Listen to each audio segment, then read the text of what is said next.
Hi, Popcorn Junkies. Apologies for the delay in getting this reaction to you. It's the new trailer for Avatar, The Way of Water, which is the sequel, obviously, to the 2009 sci-fi blockbuster that has gone on to become, or went on to become, the highest grossing film of all time. Stars Sam Worthington, stars Zoe Saldaña. Zoe Saldaña has been connected with some of the biggest successes, hasn't she? I mean, obviously with Guardians of the Galaxy too.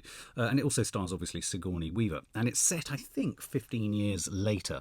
James Cameron, than the first film. James Cameron, you'll discover when you watch the Weekly Rushes tonight, has been very outspoken about how he feels superheroes, or the characters in DC and Marvel films, are sort of perennial teenagers. They never seem to grow up. I mean, if you think of characters like Star-Lord and Thor and what have you, they do sort of just keep existing in their own sort of personality rather than actually, say, having kids, falling in love. I don't think all characters do. I mean, if you think of the Batman and Catwoman, Joker and the Zazie Beetz character, and obviously Harley Quinn, I think, but his point is that he feels that more superheroes need to be grounded in the real relationships of life, even if it's the spectacularly unrealistic lives that they live in. I suppose, again, I'm finding more and more examples of where that's not necessarily the case. Spider-Man with his aunt and all that kind of stuff. But I kind of know what he means. But what he's trying to suggest is that the characters in his Avatar franchise are evolving in their lives along, relative to their sci-fi extraordinariness, along natural narratives, if you like, or natural sort of storylines.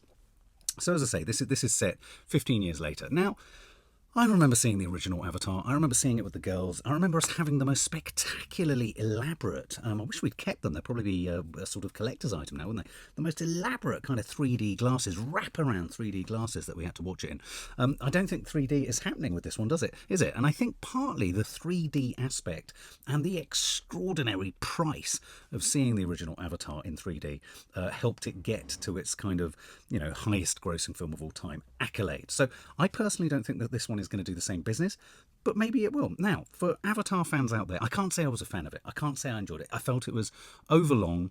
I struggled to position all of these blue characters in relationship to each other.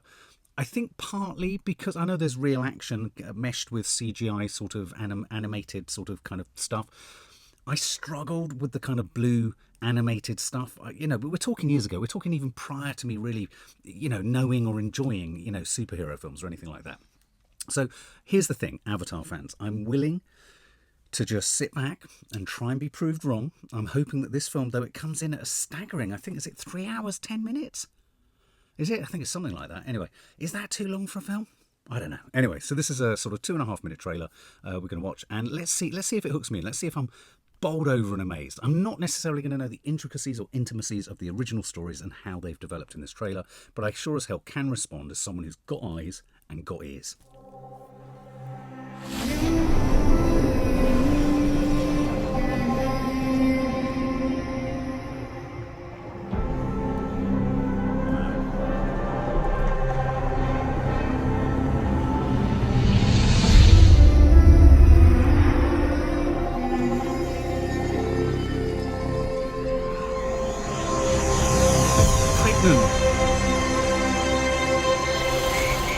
Dad, I know you think I'm crazy. Not behind those big rocks. But I feel her.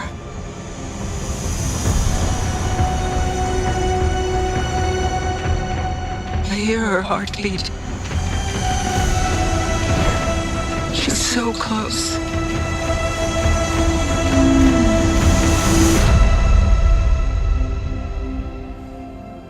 So what does her heartbeat sound like?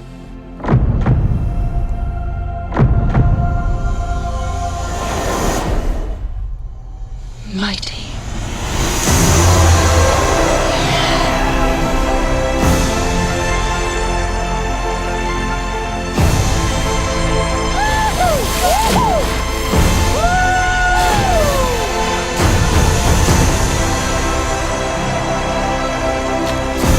We cannot let you bring your war here.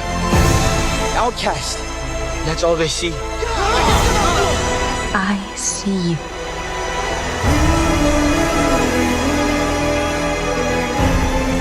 The way of water connects all things. Before your birth and after your death. This is our home!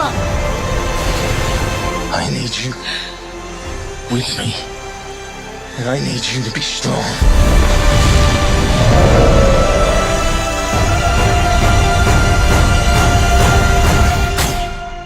Strongheart.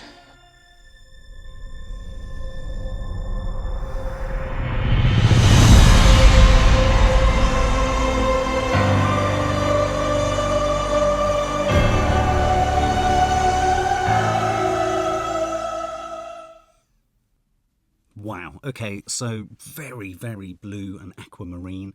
Underwater photography, astonishing. Apparently the actors had to be thrown under into the water, had to swim underwater, hold their breath, all that kind of stuff. Remarkable. I thought when he asked her what her heart sounded like, I thought she said my tea, as in my cup of tea. But of course she meant mighty, as in like mighty Thor. I'm not au fait with the characters, so that's kind of hard for me. I was struggling to understand who was fighting who. Can you explain? Where were the sort of human figures? I do remember in the original film that there were sort of, live action characters, human figures. I'll tell you what one of my struggles with this is. I wonder whether my struggle to get into Avatar is that the entire world or realm or Pandora or the kind of, the franchise, if you like, has been created from scratch for an original film, and that it's still in the process of kind of franchise or universe building. And so I don't trust that the world of Pandora exists beyond the film. Whereas there's that distinct sense, isn't there, with Star Wars now, that there's a complicated universe and that perhaps films and shows haven't been made about all those aspects, but they're out there anyway because they're part of the kind of canon, if you like. And like with Lord of the Rings and like with House of the Dragon and Game of Thrones and all that kind of stuff. So and Marvel, obviously all the films fit into each other. I think my problem with this is I struggle to believe in this world beyond what they're just presenting to us within the confines of the screen. So, I want to get invested in the world. Would you advise that I watch? I suppose I have. Do you have to watch the first film to enjoy the second? Are we going to have to watch the first? And who's fighting who? Who are those strange robotic things clambering all over the place? I thought it got kind of interesting when our blue characters were kind of wandering around inside ships and all that kind of stuff. But I have to confess, that trailer for me, without the physical live-action actors in it, I just feel slightly removed from it. It feels, and their blueness makes me feel removed. I don't know. It's a struggle which I want to overcome. It's all about me. It's my insufficiencies. It's not Avatar's.